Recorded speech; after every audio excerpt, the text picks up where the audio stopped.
कि आपके यहाँ रहने के लिए होटल खोलना पड़ेगा, तो एक और साधन का व्यापार का साधन खुलेगा, होटल खुलेंगे। अगर होटल खुलेंगे तो खाना भी बनना है, खाना बनाना होगा तो रेस्टोरेंट खुलेगा,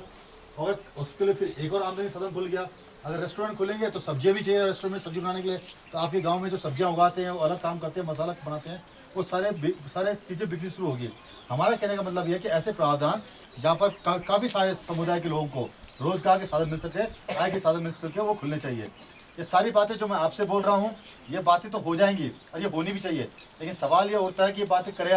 होगी या करवाएगा कैसे। तो इसमें एक सीधी सी बात मैं आपसे बोलना चाहता हूँ, ये हम लोग मांग नहीं कर रहे हैं, ये हम आपसे ये भी नहीं बोल रहे कि आप मांग कीजिए। ये संविधान के अंदर साफ लिखा हुआ है कि अगर 29 मुद्दों पे अगर गांव के अंदर कोई प्रोजेक्ट आना चाहता है या कुछ काम होना है, तो सबसे पहले ग्राम पंचायत के लोगों से पूछा जाएगा, ग्राम सभा के लोगों से पूछा जाएगा कि आप लोगों के लिए ये प्रोजेक्ट आ रहा है, इससे ऐसे फलाना फलाना हो रहा है, क्या इसमें आप लोगों को मंजूरी है कि नहीं है। उसमें आप लोग बोलेंगे कि इस प्रोजेक्ट के अंदर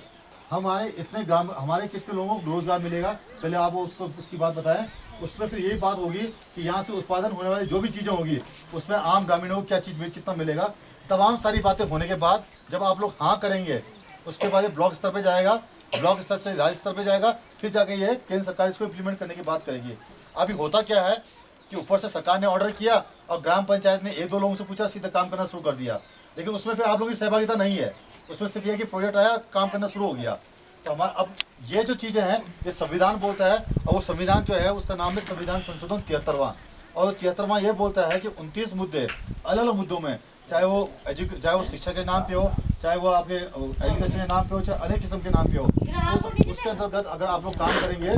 तो पहले आपको सबसे पहले सरकार पहले आपसे पूछेगी, आप मंजूरी देंगे तब सरकार उसमें काम करेगी, नहीं तो सरकार उसमें काम नहीं कर सकती। और तीसरी एक जो बहुत इंपॉर्टेंट बात जो आपसे बात करना चाह रहा हूँ, आजकल ये जो बात चल रही है आपकी हर गांव के अंदर कि जंगली सुअरों ने, बंदरों ने पूरा खेती तबाह कर दी है, हमारी पूरी खेती बर्बाद हो गई है, इसको बचाए तो बचाए कैसे। अभी आधा एक घंटे पहले मुझे खबर मिली है, जो अभी वहाँ दिल्ली से फ़ोन आया था, एक प्रावधान अभी आ गया है कि मनरेगा के अंदर अगर आप काम कर रहे हैं तो उसके थ्रू आप लोग क्या कहते हैं अपनी जालियाँ खरीद कर सकते हैं, तार बार कर सकते हैं। उस तार बार का पैसा भी मनरेगा देगा, आपकी जो दिनचर्या का पैसा है वो भी मनरेगा देगा, उसके अलग से कोटा है वो भी आप करा सकते हैं आप मनरेगा के थ्रू में, पहली चीज़। दूसरी